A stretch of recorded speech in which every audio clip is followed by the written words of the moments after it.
નમસ્કાર નમસ્કાર વિદ્યાર્થી મિત્રો, સ્વાગત છે આપ સૌનું વિદ્યાકુલ ગુજરાતી ચેનલના લાઈવ લેક્ચરની અંદર. એસપીસીસી વિષયના આઈએમપી લેક્ચર તમારા માટે માત્ર ને માત્ર આખા ગુજરાતમાં આ જ ચેનલ ઉપર આવ્યો છું તમારા માટે લઈને. હજી પણ બોર્ડની પરીક્ષા સુધી તમારા માટે લઈને આવવાનો છું. બાય ધ વે આજનો લેક્ચર તમારા માટે ખાસ હું મેં બનાવ્યો છે, રજૂ કરવાનો છું, અને છે વિભાગ ઈ અને એફ ના મોસ્ટ આઈએમપી 4 અને 5 માર્ક્સના એવા સવાલ જે તમને બોર્ડની પરીક્ષામાં કેટલા માર્ક્સ 41 માર્ક્સ તમને આજના લેક્ચરમાં કવર કરી આપવાનો છું. એટલે એવા 3 માર્ક્સના અને 4 માર્ક્સના એ સવાલ તો ઠીક છે, પણ આપણે એનો અગાઉ ઓલરેડી વિડીયો આવી ગયો છે. બીજા 2 અને 3 માર્ક્સના સવાલ આજના લેક્ચરમાં જે 4 માર્ક્સ અને 5 માર્ક્સ વાળા મોટા સવાલ છે એ કઈ રીતે લખવા, એના જવાબોની તૈયારી કઈ રીતે કરવી, એ તમામે તમામ માહિતી ટિપ્સ આજના લેક્ચરમાં તમને આપીને જવાનો છું. એસપી વિષયના 13 ચેપ્ટર છે, એમાંથી કયા ચેપ્ટરમાંથી 4 માર્કના પૂછાશે, કયા ચેપ્ટરમાંથી 5 માર્ક્સના કરવા સારા પડશે, એ તમામે તમામ માહિતી માત્ર આજના લેક્ચરમાં, એક જ લેક્ચરમાં આપવાનો છું, જેથી બોર્ડની પરીક્ષાના 100 માર્કમાંથી 41 માર્કનું કામ તો આજે જ આપણે કરીને જવાના છે. એટલે જેટલા પણ મિત્રો જોડાણા છો, ફટાફટ સટાસટ જરાક લાઈક કરી દેજો, લેક્ચરને શેર કરી દેજો તમારા એસપીસીસી ભણતા મિત્રો સુધી, જેથી આ વિડીયો તમને જેમ ફાયદો થવાનો છે એમ જ બધા મિત્રોને પણ ફાયદો થાય. વાર લગાડ્યા વગર શરૂ કરીએ મિત્રો. આપણે સૌથી પહેલા 4 માર્ક્સ વાળા સવાલ. હવે 4 માર્ક્સ વાળા સવાલની આપણે જરાક વાત કરી લઈએ તો એ વસ્તુનું ખાસ ધ્યાન રાખજો કે 4 માર્ક્સ વાળા સવાલો છે એ મોસ્ટ ઓફ બધા ચેપ્ટરમાંથી પૂછાતા નથી. તો બધા ચેપ્ટરમાં જ નથી પૂછાતો, કયા કયા ચેપ્ટરમાં જ પૂછાય છે યાદ રાખજો. કાનમાં કહી દઉં છું કે 4 માર્ક્સ વાળા સવાલ માત્ર એસપી વાળા વિભાગમાંથી જ પૂછાય છે, સીસી માં નો.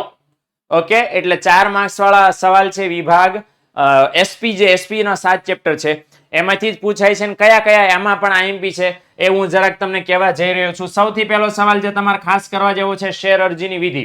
યાદ રાખજો, કોઈ પણ તમને સવાલના જવાબમાં વિધિ પૂછાણી છે તો એમાં છે એક મુદ્દો ઓછો, સાહેબ 4 માર્ક્સ નો છે અને 8 મુદ્દા લખી નાખ્યા ચાલે, આ ધંધા નથી કરવાના. બધી વિધિ આખી લખવાની છે. વિધિનો બીજું કામ તમારે કરવાનું છે કે વિધિ જો તમે લખવા માટે સિલેક્ટ કરો છો તો વિધિ એટલે કે પ્રક્રિયા, એને ક્રમમાં જ લખવાની છે, આડી અવળી નહીં ચાલે. ઓકે, એટલે શેર અરજીની વિધિ, ત્યાર પછી શેર વહેંચણીની વિધિ તો કરવાની છે. ખાસમ ખાસ તફાવત ભૂલતા નહીં. અગાઉ જે લેક્ચર રવિવારે હું લઈને આવ્યો હતો એમાં પણ મેં તમને કીધું હતું સી અને ડી વિભાગ છે એની અંદર એમાં ટિપ્સ આપતી વખતે કીધું હતું કે એસપીસીસી વિષયના બધા જ તફાવત સૌથી પહેલા તૈયાર કરવાના છે. કરી જ નાખજો ભૂલ્યા વગર. તફાવત સૌથી વધારે ક્યાં એક તફાવત સીસી માં છે, 3જા ચેપ્ટરમાં. બાકીના તમામે તમામ તફાવત એસપી ના 7 ચેપ્ટરમાં મિનિમમ એક આપ્યા છે. એટલે ઇન ટોટલ 8 જેટલા તફાવત તમારે એસપી માં પાકા કરવાના થાય છે. 8 જ તફાવત. આ 8 તફાવત પાકા કરો એટલે 8 દુને 16 મુદ્દા તમારા પાકા થાય. 8 દુ 16 મુદ્દા પાકા થાય. હે ને? તફાવત લખવાનો ફાયદો ઓલરેડી ગણાઈ દીધો છે. એટલે મહેરબાની કરીને એસપી વિષયની તૈયારી કરો છો તો તફાવત કર્યા વગર પેપર દેવા નહીં જતા. તફાવત કરી જ નાખજો. સાવ સેલા છે, જલ્દી પાકા થાય. અને મોટો ફાયદો શું છે મિત્રો કે જલ્દી લખાઈ જાય. હે ને? તો આ વસ્તુનું ખાસ ધ્યાન રાખજો. તો અહીંયા અનિયમિત અને ગેરકાયદેસર શેર વેચણીનો તફાવત છે, આપણે લખી નાખવાનો છે. અને હપ્તા મંગાવવા અંગેની વિધિ પણ આપણે ખાસ પાકી કરવાની થશે. ઓકે, તો ટોટલ 7 માંથી 1, 2, 3 અને 4. ઓકે, આ 4 સવાલ છે એ આપણે ખાસ તૈયાર કરવાના થશે 4 માર્ક્સમાં. ત્યાર પછી વાત કરું છું ચેપ્ટર નંબર 2 ની. તો ચેપ્ટર નંબર 2 માં કયા 4 માર્ક્સ વાળા સવાલ છે? તો સૌથી પહેલું છે આ શેર ફેરબદલીનું મહત્વ છે ને, 3 માર્ક્સમાં ખાસ આઈએમપી છે. શેરની ફેરબદલીનું મહત્વ 6 મુદ્દા આપ્યા છે, 3 માર્ક્સમાં 6 મુદ્દા ઇનફ થઈ જશે. એટલે મહત્વ આપણે એમાં કઈ હળી કરતા નથી, પરંતુ સંપૂર્ણ શેરની ફેરબદલીની વિધિ સમજાવવાની છે. કાયદાકીય હસ્તાંતરણના સંજોગો 4 માર્કમાં ન પૂછાય, 3 માર્ક્સમાં પૂછાય એવા મોસ્ટ આઈએમપી છે. અને અમૂર્ત સ્વરૂપના શેરની ફેરબદલીની વિધિ ખાસ. આ તફાવત તો ટીકાઈ નથી કરતો, કારણ કે તફાવત તો ખાસ આઈએમપી છે જ. હું હમણાં જ કહી રહ્યો છું એમ કે તફાવત ફરજિયાત કરી નાખવાનો છે.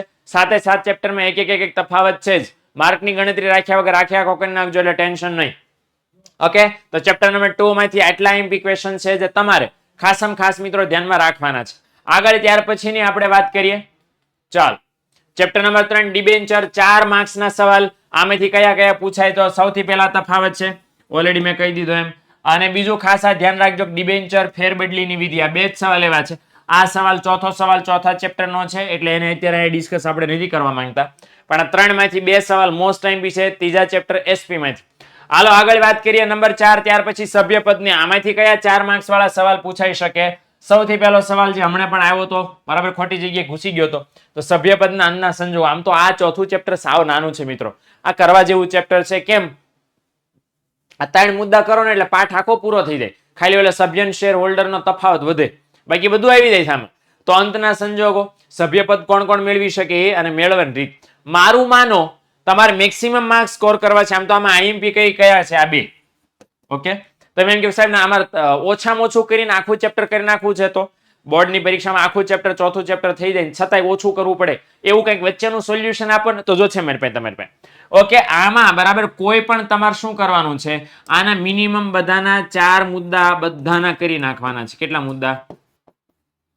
બધાના 4 મુદ્દા. અને આઈએમપી આપ્યા છે એના 8 મુદ્દા કરવાના છે. જેટલાને મેં આઈએમપી આપ્યા છે આ બધા 8 મુદ્દા તમારે ખાસમ ખાસ કરવાના છે. એટલું કરશો એટલે ક્લિયર થઈ જશે, બરાબર. અને જે આઈએમપી નથી એના ખાલી 4 મુદ્દા કરજો. કોણ કોણ મેળવી શકે? ઓકે, કંપની, વ્યક્તિ, ભાગીદારી પેઢી, ટ્રસ્ટ અને બરાબર હિન્દુ વિભક્ત કુટુંબ ને વિદેશી વ્યક્તિ ને આવો ઘણા બધા છે. બહુ સહેલું છે. એટલે ચોથું ચેપ્ટર નાનું છે. આપણે ઇકોનોમિક્સમાં જે નાણું અને ફુગાવો ચેપ્ટર છે એના જેટલું માંડ હશે. ઓકે, એટલે ખાસ કરવા જેવું ચોથું ચેપ્ટર છે. ત્યાર પછી નંબર 5 કંપનીના સંચાલકો. કંપનીના સંચાલકો બહુ મોટું ચેપ્ટર છે અને એના માટે તમારે કયું પાકું કરવાનું છે? મેનેજિંગ ડિરેક્ટર અંગે કંપની ધારાની કઈ જોગવાઈ છે? નિમણૂક અંગેની, સત્તા જવાબદારી અંગેની, મહેનતાણા અંગેની, એ બધી નાની નાની જોગવાઈઓ ખાસ આપણે તૈયાર કરવાની થશે મિત્રો. ત્યાર પછી બરાબર સંચાલક મંડળની સત્તા. હવે સંચાલક મંડળની સત્તા જે છે ને એ એને 3 જગ્યાએથી મળે છે. કંપની ધારામાંથી મળે છે, આવેદન પત્રમાંથી મળે છે, નિયમન પત્રમાંથી મળે છે. તો કઈ કઈ સત્તાઓ મળે છે? ખાસ 4 માર્ક્સમાં મોસ્ટ આઈએમપી છે, કરી નાખજો. ખાસ સંચાલકના પ્રકારો જણાવવાનું કે છે તો નહીં કરતા જાડા થઈ જાય. હા, જો કરવા હોય તો મને કઈ વાંધો નથી, કારણ કે પ્રથમ સંચાલકો, બાદના સંચાલકો, સ્વતંત્ર સંચાલક, મેનેજિંગ ડિરેક્ટર, વધારાના ડિરેક્ટર, વૈકલ્પિક ડિરેક્ટર, સ્ત્રી સંચાલક અને નાના શેર હોલ્ડરોના ડિરેક્ટર. આટલા પ્રકારો છે. આ બધા વિશે ટૂંકમાં તમારે જણાવવાનું થશે. એટલી લાંબી લપ કરવી એના કરતા છે સાદી ભાષામાં આ સવાલ ત્રીજો છે કરી નાખવો સારો. સંચાલકની ફરજ, સંચાલકે કઈ કઈ ફરજોનું પાલન કરવું પડે. ઉપરાંત મોસ્ટ આઈએમપી છે સંચાલકોનો કાનૂની દરજ્જો. 4 મુદ્દા આપ્યા તમને, બરાબર. 4 મુદ્દા. સંચાલક વહીવટી ભાગીદાર તરીકે, સંચાલક છે ટ્રસ્ટી તરીકે, સંચાલક છે કર્મચારી તરીકે, બરાબર, અને સંચાલક છે ટ્રસ્ટી તરીકે. આ 4 પ્રકાર, 4 આપ્યા છે, 4 મુદ્દા. એ તમારે ખાસ સમજાવવાના છે. સાવ નાનો જવાબ છે, મજા આવશે તમને પાકો કરવાની, કરી નાખજો, ભૂલતા નહીં. ત્યાર પછી ઓકે, અને સ્વતંત્ર સંચાલકની જોગવાઈ. સ્વતંત્ર સંચાલક માટે કઈ કઈ બાબતો ધ્યાનમાં રહેવાની, નિમણૂક ડેટા બેંકમાં થઈને એવું બધું તમે ભણ્યા હશો, ખ્યાલ છે હે ને? તો આટલા ખાસ કરવાના છે.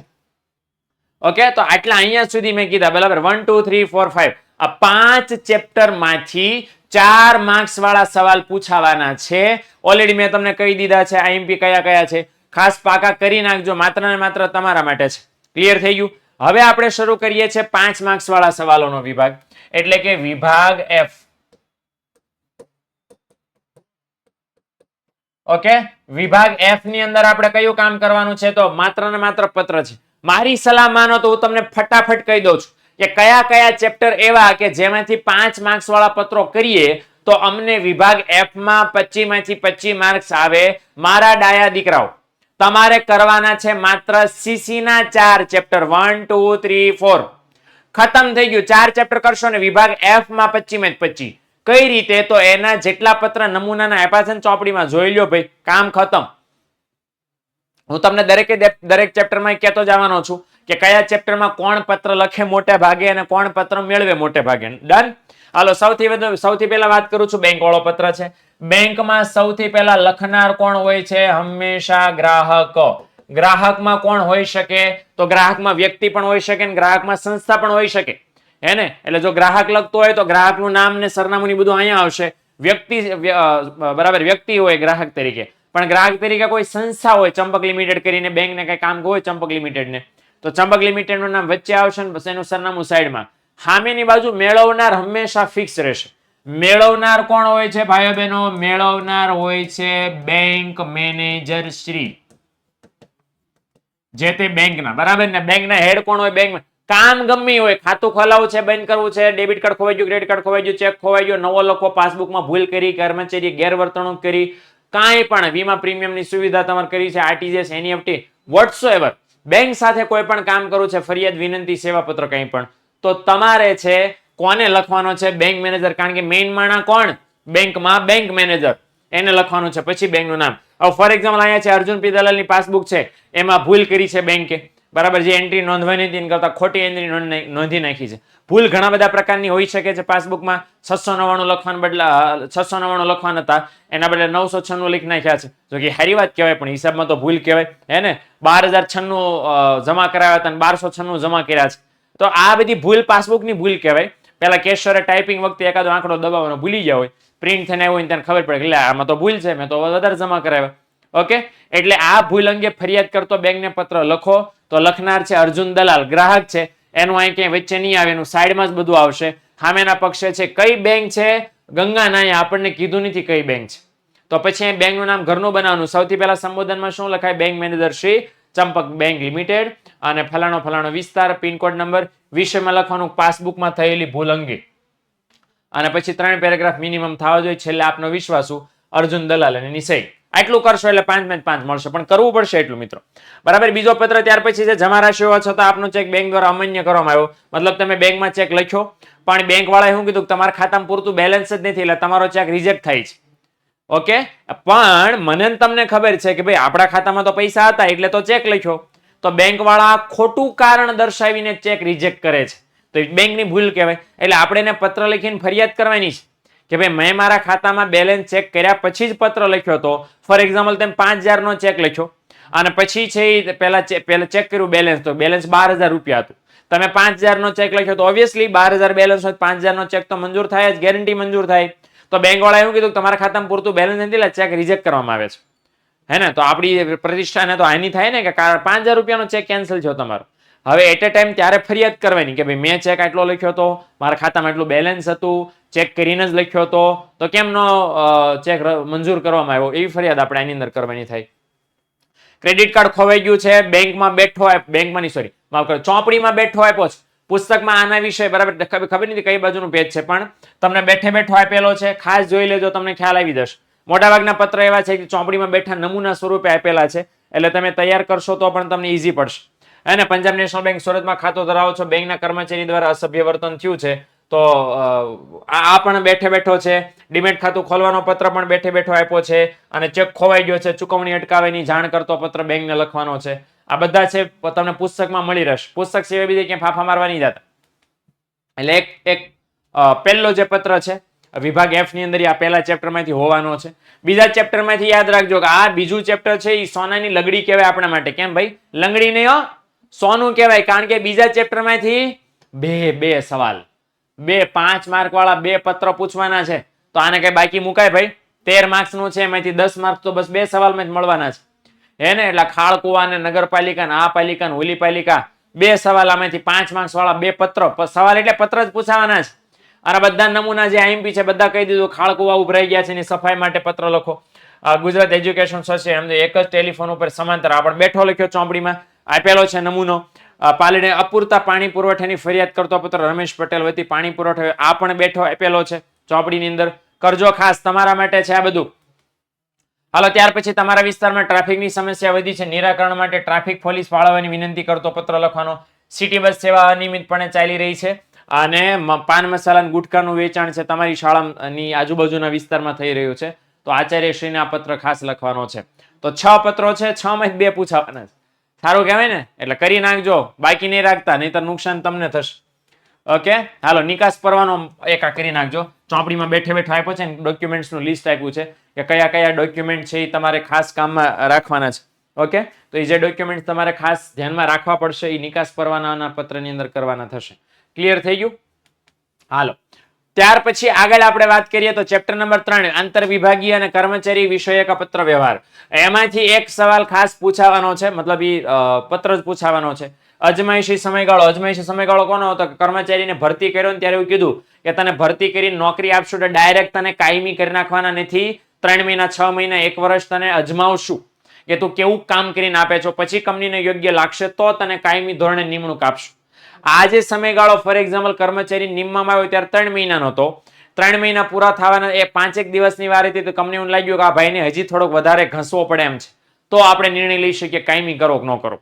તો એ જે 3 મહિનાનો અજમાયશી સમયગાળો હતો એમાંથી તમે 6 મહિનાનો કરવા માંગો છો, એના માટેનો જે કર્મચારીને પત્ર લખવો પડે એ આપણે આની અંદર ખાસ લખવાનું. બાય ધ વે કહેવાનું રહી ગયું બીજા ચેપ્ટરની અંદર કે કોણ પત્ર લખશે. આની અંદર મેજોરિટી પત્ર સૌથી વધારે કોણ લખશે, તો આની અંદર છે ને પત્ર લખનાર વ્યક્તિ છે, હું જગ્યા સૌથી વધારે હોય ત્યાં તમને ખાસ કહી દઉં.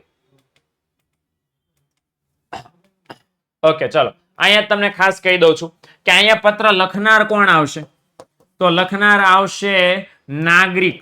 નાગરિક એટલે હું તમે વ્યક્તિ, નાગરિક એટલે કોણ વ્યક્તિ, અને સંસ્થા હોય તો જ, મતલબ મોટા ભાગે બીજા ચેપ્ટરની અંદર નાગરિક જ હોય છે, લોકો, અને એનું ઘરનું એડ્રેસ જ ત્યાં તમારે લખવાનું છે. મેળવનારમાં જરાક લોચા લાપસી છે, કારણ કે મેળવનાર કઈ સંસ્થા છે, કયો વિભાગ છે, પાણી પુરવઠા વિભાગ છે, ટેલિફોન વિભાગ છે, તો મેળવનાર છે સંસ્થા પ્રમાણે એનું તમારે સંબોધન લખવાનું છે. અલગ અલગ હશે, યાદ રાખજો. એટલે સંબોધન બીજા ચેપ્ટરમાં ફરે છે એ પાકા કરજો. સંબોધન લખાઈ ગયું છે પણ હું સંબોધન લખી નાખું છું.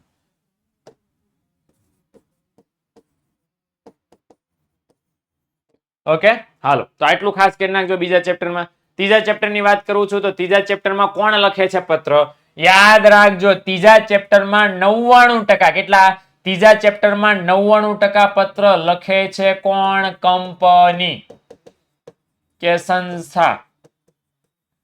અને મેળવે છે કોણ, તો કે કર્મચારી અથવા તો ભાઈ ઇન્ટરવ્યુ છે ઉમેદવાર, એટલે ગેરંટી. ઓકે 99%. માત્ર એક પત્ર એવો કે જેમાં કર્મચારી રાજીનામું આપે કે મારે નોકરી મૂકીને વહી દઉં છે, મારે કંપની મૂકીને વહી દઉં છે, હવે માની રહેવું, તો એવા સમયગાળામાં જ કર્મચારી પત્ર લખશે અને કંપનીને લખશે. એક જ ઈ પત્રમાં એવું છે. બાકી તમામે તમામ પત્ર લખનાર કોણ આવશે, કંપની, મેળવનાર કોણ આવશે, કર્મચારી. આ યાદ રાખજો. ઓકે તો જો મેમો ખાસ કરવાનું છે. મેમો માત્ર કરશો ને, મેમો ઘણી બધી વાર છે ને 3 માર્ક્સમાં પણ પૂછાય છે, એટલે યાદ રાખજો. મેમો કરવા જેવો છે, બહુ ઈઝી છે. બરાબર, મેમા કરતા હેલું બીજું કઈ નથી. મેમામાં તો સંબોધન ફંબોધન એટલે જોજો, ચોપડીને જોજો નમૂનો, હાવ ઈઝી પીઝી છે એકદમ. મેમામાં તમારે કઈ જજી માથાકૂટે નહીં કરવી પડે, હે ને. ઓકે તો વેચાણ વિભાગે કરેલ છેલ્લા 2 માસની વેચાણ પ્રક્રિયા અંગેની માહિતી આપતો મેમો લખવાનો છે. બરાબર, અને નોટિસ લખવાની છે. નોટિસ, પરિપત્ર, મેમો, આ 3 સ્વરૂપ છે આ ચેપ્ટરની અંદર, એ ખાસ કરી નાખવાના છે. કામ કરતા કર્મચારીને વાહનો પાર્કિંગ કરવા માટે યોગ્ય જગ્યાએ પરિપત્ર લખવાનો છે. અને શિસ્તભંગના પગલા સ્વરૂપે અપકર્ષની જાણ કરતો. આ ચોપડીમાં બેઠે બેઠે આપ્યા છે, જરાક ચેક કરી લેજો એટલે તમને ખ્યાલ આવી જશે. ઓકે હાલો, ચેપ્ટર નંબર 4 ની વાત કરીએ. વીમા સેવા અંગેના પત્રો. 100% ચોથા ચેપ્ટરમાંથી એક પત્ર તો પૂછાવાનો છે, ગેરંટી સાથે કહી દઉં છું. પણ આમાં ધ્યાન રાખજો કે પત્ર લખનાર કોણ હશે, લખનાર હશે વ્યક્તિ કે સંસ્થા, મતલબ ગ્રાહક. અને મેળવનાર હંમેશા, મેળવનાર કોણ હશે, વીમા કંપની. ઓકે, વીમા કંપનીમાં કોણ મેળવે છે, તો કે બ્રાન્ચ મેનેજર અથવા તો વીમા અધિકારી છે, ઇન્સ્યોરન્સ ઓફિસર આપણે જેને કહી શકીએ, હે ને. તો આ વસ્તુનું ખાસ મિત્રો આપણે ધ્યાન રાખજો. ઓકે ડન, ક્લિયર થઈ ગયું. એટલે આ વસ્તુનું ખાસ ધ્યાન રાખશો ને તો તમારા પત્રનો એટલીસ્ટ 1 થી 1.5 માર્ક બચી જવાનો છે, હે ને. એટલે આ ધ્યાન રાખજો, આ ભૂલી નહીં જતા. હાલો, કયા કયા પત્ર અહીં બી છે. વીમા પ્રીમિયમની મુદતમાં ફેરફાર કરવાની વિનંતી કરતો પત્ર. એટલે વીમા પ્રીમિયમની મુદત એટલે શું કે પહેલા નક્કી કર્યું હતું વાર્ષિક, એટલે દર વર્ષના અંતે પ્રીમિયમ ભરશું. પછી હવે એમ કે છે, ગ્રાહક એમ કે છે કે ભાઈ મારી સુવિધા થોડીક થઈ છે એટલે હું દર 6 મહિને તમને પ્રીમિયમ ભરી દઈશ. ઓકે, તો પ્રીમિયમની મુદતમાં એને ફેરફાર થયો કહેવાય. આબાન પટેલ નામના ભાઈ છે, તો ચોપડીમાં આપ્યો છે, જોજો જરાક. તપેન ઠક્કર છે, એને વીમો લીધો તો આગનો વીમો, શોર્ટ સર્કિટના કારણે આગ લાગીને દુકાન બળી ગઈ છે, એટલે નુકસાનના વળતર બદલ. ચોથા ચેપ્ટરનો છેલ્લો પત્ર, બરાબર, એમાં કોક છે, બરાબર, એમણે આ લીધેલું છે, એમને શોર્ટ સર્કિટ દુકાનમાં નથી, એમને ઘરમાં થઈ છે શોર્ટ સર્કિટ, પણ તમે સ્થળ બદલાવીને આવી રીતે લખી શકો. કયા કયા ડોક્યુમેન્ટ જોડવાના, લિસ્ટ ઘટનાક્રમ આપ્યો છે. મોસ્ટ ટાઈમ બી છે, આગના બનાવ વાળો ખરી નાખજો. પૂનમચંદ રાવતના અવસાન પછી આ પણ ચોપડીમાં બેઠો આપ્યો છે. પછી મનોજ કડીવાળા, એટલે નામ નહીં હોય, આ પૂનમચંદ રાવતનું નામ બેઠું મે બી નહીં હોય, અન્ય નામે છે, પણ એમને મૃત્યુ થયું, એમનો વારસદાર છે એ પોલિસીની રકમ મેળવવા માટે અરજી કરે વીમા કંપનીને, તો એ પત્ર છે પાછો ચોપડીમાં. ઓકે, પછી છે મનોજ કડીવાળા, નિવૃત્ત પ્રોફેસર છે અને એ લોકો ચોક્કસ સમય પ્રકારની પેન્શન મેળવવા માંગે છે, તેમના વતી પેન્શન પોલિસીની માહિતી મેળવવા, મતલબ એમ કે વીમાની પોલિસીની માહિતી મેળવવા માટે પહેલો જ પત્ર છે, વીમા પોલિસીની માહિતી મેળવવા માટે પત્ર. હવે એની અંદર આટલું તમારે જોડ દેવાનું છે. મનોજભાઈ કડીવાળા નામના ગ્રાહક, લખનારમાં આનું નામ આવશે, મેળવનારમાં વીમા કંપનીનું નામ આવશે. ઓકે, વીમા કંપની નામે કહી જ દીધું છે, LIC of India Jamnagar. Okay, Shrimati Esha Pillai બંધ પડી ગયેલી વીમા પોલિસી શરૂ કરવા માંગે છે. તો કોક છે ઉસ્માનજી કેરીવાલા કરીને કોઈ ફોર એક્ઝામ્પલ એ ચેપ્ટરમાં નામ આપ્યું છે. એ લોકો કંઈક વિદેશમાં ગયેલા અને એના કારણે પ્રીમિયમ ભરવાના ચૂકાઈ ગયેલા, તો કંપનીએ વીમા કંપની બંધ કરી દીધેલી એ છે. તો એ ખાસ લખી નાખજો. ઓકે, એ બેઠે બેઠો આપ્યો ચોપડીમાં, એ નામથી જ આપ્યો હશે, જરાક જોજો. ઓકે, હાલો. ત્યાર પછી હજી વાત કરી લો તમને, તો આનંદ વીમા પોલિસી ધરાવે છે નોમિનેશન આ ચોપડીમાં આપ્યો નથી એટલે ખાસ આપણે આ ધ્યાનમાં લેવાનું નથી. નોમિનેશન વારસદાર ફારસદારમાં આપણે કઈ ધંધો નથી કરવાનો. પણ મેડિક્લેમ પોલિસી ખરીદવા માંગે છે, ચોપડીમાં બેઠો આપ્યો છે, ખાસ કરી નાખજો તૈયાર. ઓકે, અને મળવાપાત્ર વધારાનો લાભ છે, બરાબર, ઓલરેડી પોલિસી મેળવી રહ્યા છે પણ વધારાના લાભની પોલિસી પણ પત્ર લખવાનો છે. આ પણ આપણે ખાસમ ખાસ કરવાનું થશે. ક્લિયર? ઓકે, ચલો. ત્યાર પછી આયેશા મોહન 3 વર્ષની વીમા ડાયમંડ પોલિસી ધરાવે છે, મળવાપત્ર. તો એ આના 8મા ચેપ્ટર જેવો છે એટલે ખાસ કરવાની કઈ જરૂર નથી. અને આ પણ રિપીટ થઈ ચૂક્યો છે એટલે આપણે કરતા નથી. 5મા ચેપ્ટરમાંથી કોઈ 5 માર્ક્સનો સવાલ નથી પૂછાતો. 6થા ચેપ્ટરમાંથી 60મા નંબરનો છેલ્લો સવાલ હોય જ છે, બરાબર ને? તો તમને કહેતા હતા ને કે સાહેબ તમે 1, 2, 3, 4 જ કરજો, પણ એટલા માટે કે તમે 4 કરજો ને તો 5 પત્ર આવી જશે એમાંથી. તમને એમ થાય કે નાના સાહેબ એમાંથી એકાદો ન આવડ્યો તો સ્પેરવિલ તરીકે આ 6થું ચેપ્ટર છે, એમાંથી અહેવાલ, વ્યક્તિગત અહેવાલ અથવા તો સમિતિ અહેવાલ પૂછાઈ શકે છે, અને એ અહીંયા મેં તમારા માટે ખાસ મૂક્યા છે. તો સૌથી પહેલું છે બેંકની મુલાકાત તે અંગેની રજૂઆત કરતો વ્યક્તિગત પત્ર. ઓલરેડી ચોપડીની અંદર બેઠે બેઠો આપ્યો છે. બેંકને બદલે હોસ્પિટલ કરી નાખો તો હોસ્પિટલ થઈ ગયું, એટલે એ પણ તમે જોઈ શકશો. ચોપડીમાં મેં મને ખ્યાલ છે ત્યાં યોગ દિવસની અથવા તો શિક્ષક દિવસની 1 દિવસની ઉજવણી અંગેનો અહેવાલ આપ્યો છે, તો એ ખાસ કરવાના થશે તમારે. ઓકે, તો આ વસ્તુનું ધ્યાન રાખજો. ડન? હાલો, એટલે આ અહેવાલો ખાસ કરજો. જો અહેવાલ ન કરો તો વાંધો નથી, કારણ કે અહેવાલમાં શું લોચો ખબર, અહેવાલ બહુ લાંબા છે, અહેવાલમાં કન્ટેન્ટ બહુ મોટું છે. એટલે અહેવાલમાં કન્ટેન્ટ મોટું છે, એને ધ્યાનમાં રાખી ન પાકું કરી શકો તો ફરીવાર કહી દઉં છું, સીસીમાં 1, 2, 3, 4 આ 4 ચેપ્ટર કરશો સીસીમાં, એટલે 5 માર્ક્સના પત્રો ગેરંટી છે, એમાંથી જ આવવાના છે, એમાંથી જ પૂછાવાના છે. હવે છે ને એસપીસીસીમાં ફેલ થવું અઘરું છે, આ વિડીયો જોયા પછી, બરાબર? અને જો ફેલ થવું અઘરું હોય, આ વિડીયો એટલો કામનો હોય, જો તમને લાગે કે નાના સાહેબ કામનું કન્ટેન્ટ તમે આપ્યું, તો લાઈક કરી દો લેક્ચરને, સબસ્ક્રાઇબ કરી દો ચેનલને અને શેર કરી દો તમારા તમામ એસપીસીસી વિશે ભણતા વિદ્યાર્થીઓને. બોર્ડની પરીક્ષામાં એમના માટે આના કરતા વધારે કામનો વિડીયો બીજો કયો હોઈ શકે? અને હજી બોર્ડની પરીક્ષામાં એસપીસીસી નું પેપર આવે એના પહેલા, એના દિવસે સવારે, એના દિવસે આગલા દિવસે સાંજે હું તમારા માટે અઢળક લેક્ચર લઈને આવવાનો છું. એટલે છોડીને જાતા નહીં. એસપીસીસી કન્ટેન્ટ મને ખબર છે કે તમને બહુ ઓનલાઈન ઓછું મળે છે, એને જ ધ્યાનમાં રાખીને તમને કમી નહીં પડવા દેવાનું. બોર્ડની પરીક્ષામાં તમારેથી હું છૂટો નહીં જવાનો, બરાબર? પણ તમારી જવાબદારી એ છે કે તમે મને સપોર્ટ કરો, તમે તમારા ભાઈબંધો મિત્રોને આ વિડીયો શેર કરો, જેથી મારી મહેનત લેખે લાગે અને તમને પણ આંગળી ચીધ્યાનું પૂર્ણ મળે. ઓકે, તો મળીએ છે એસપીસીસી ના નેક્સ્ટ IMP લેક્ચરની અંદર વિદ્યાકુલ ગુજરાતી ચેનલના લાઈવ લેક્ચરમાં. આવજો, ટાટા, બાય બાય, સી યા.